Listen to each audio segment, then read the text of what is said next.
the other thing that they did, you saw it both with Richard J. and you see it to some greater or lesser degree with Richard M.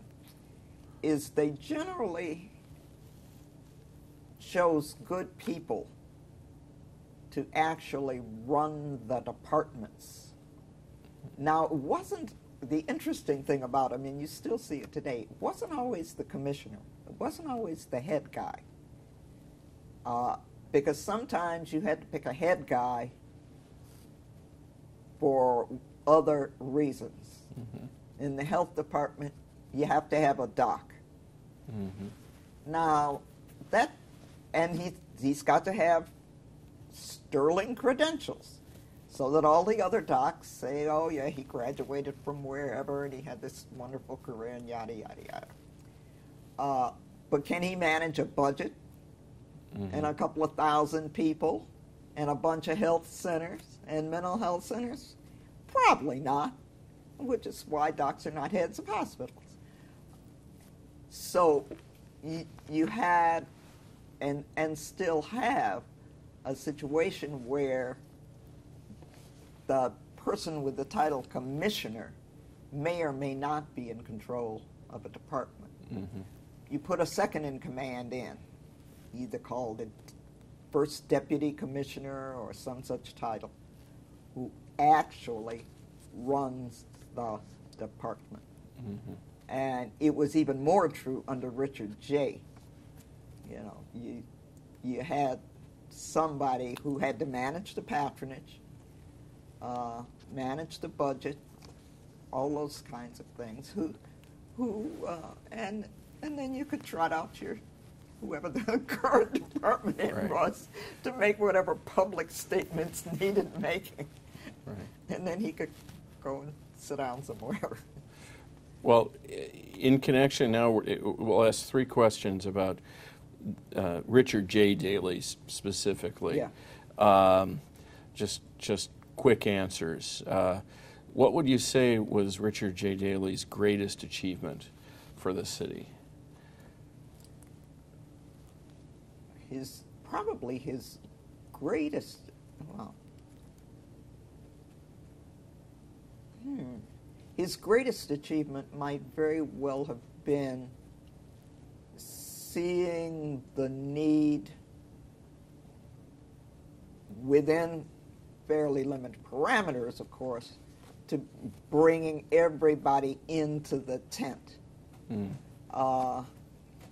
know, there was no, back then, there was no large Hispanic or Latino population, but the black population was large and growing. And he brought them into the tent. Now, that's not to say he gave them any power, but he did bring them into the tent. And he clearly understood that. And he realized that while he was a man of the neighborhoods, he had to keep our downtown vibrant, because it's the downtown buildings that throw off the revenue that provide for all those garbage men and street sweepers and whatnot in the neighborhoods.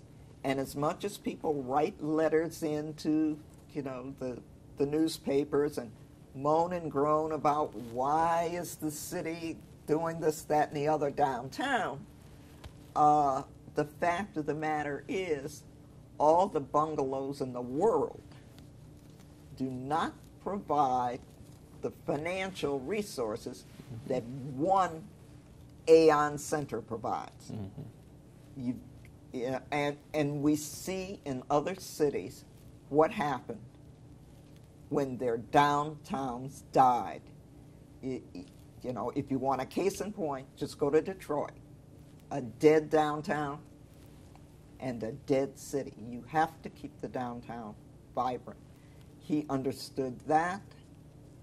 He understood that you probably needed a world-class university, public university, that you could tout, that could be attended by all who had the intellectual and academic wherewithal.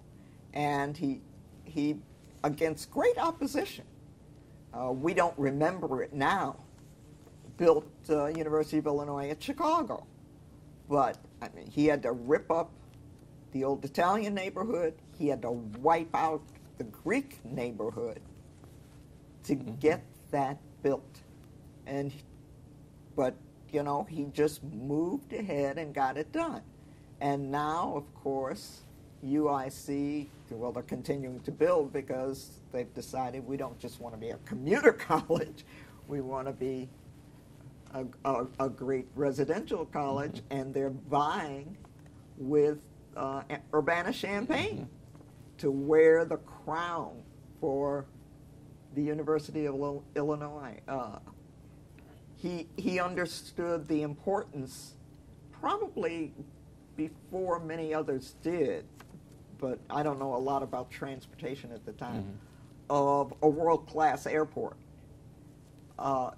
And Midway, because it was landlocked even then, couldn't fulfill the role. So he went through a whole series of machinations to get O'Hare to get the land and then get the thing built, and then extend what is today the Kennedy Expressway out to it, so you could get there. And O'Hare is surrounded by suburban municipalities, as we well know, every time they try and expand. But he understood that air travel was the future.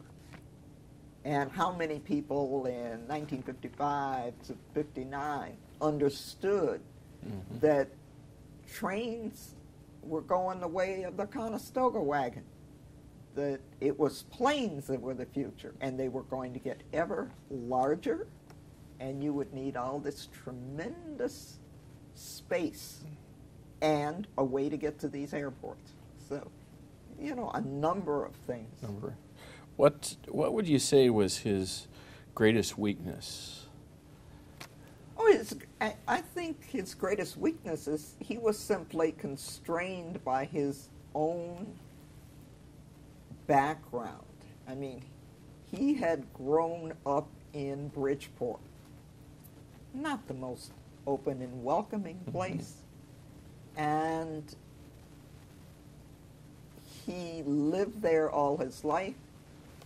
He associated, insofar as he associated with anyone outside of the political realm, with people from Bridgeport, so that he really didn't have a sense of, nor probably could he have a sense of, African Americans as being equals. I mean, it just couldn't occur to him. He really, I don't think, was able to see the activist, liberal kinds of. He just couldn't understand a Leon Dupre from Hyde Park, and later on a Dick Simpson or a Bill Singer. I mean, this was simply beyond his frame of reference. I mean, all these, do-gooders and rabble-rousers. But his son wound up bringing many of them into the tent. You might even say co-opting them. Yeah. Those very same named individuals, some of them. But he had a much wider worldview. Right. Well, he was younger, he came up in a different world. He was differently educated. And,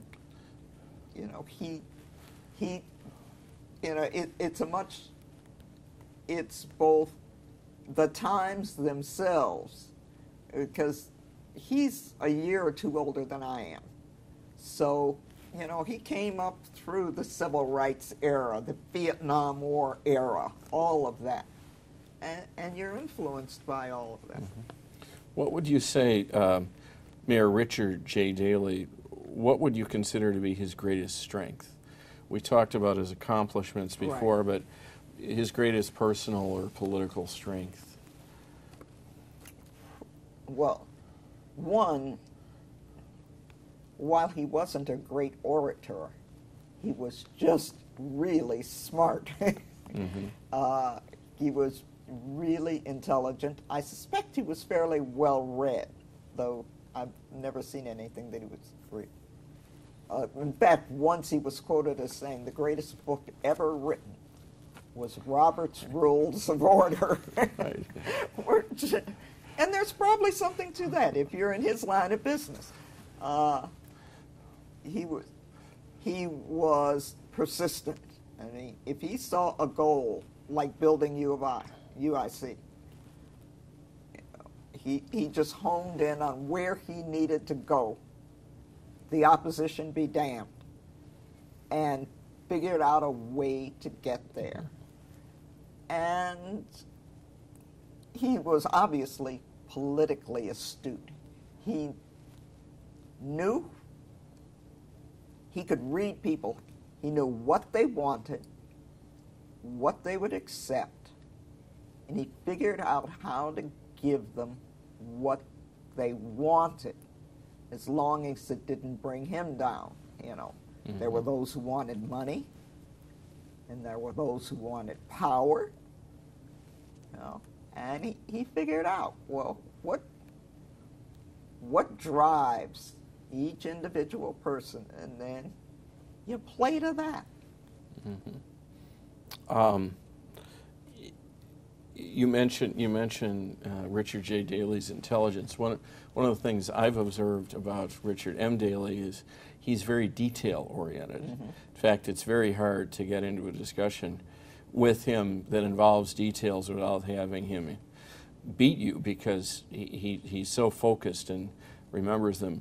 Did the late Mayor Daley have that same detail-oriented reputation? Yes. And one of the things, of course, where I saw it was because I was in the budget office. Mm-hmm.